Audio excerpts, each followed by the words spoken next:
Hi guys, for today's vlog, ito nga ay mag-general cleaning kami after ng klase kasi dito talaga Monday, ay hindi pala Monday, ng 4 p.m. ang aming schedule for general cleaning and gardening. So kami mga estudyante ng Bible School, kasama ang aming pastor ay kailangan mag-general cleaning at the same time ay mag-gardening na rin para mayroon naman kaming extra na pagkukuhanan ng aming pagkain. Diba? Dapat maging masipag. Kailangan magtanim na magulay hanggat mayroong mga lupa na bakante na pwedeng pagtaniman. Ayan, si Brother Jepsy. Ayan naman ay si Brother Noe. Ayan, ilan sila sa mga Bible student dito kasi 6 lang naman kami. so ayan kami. Ayan, si Brother Joseph na mga pastors to be.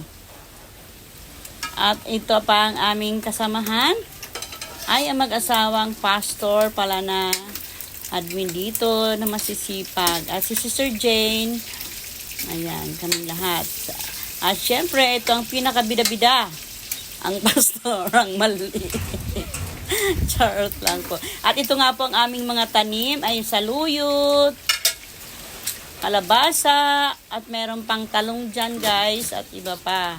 Ayun nga, kasama namin ang mag-asawang pastor na sila talaga'y nangunguna sa pagtatanim at pag-gardening. At yes, tama.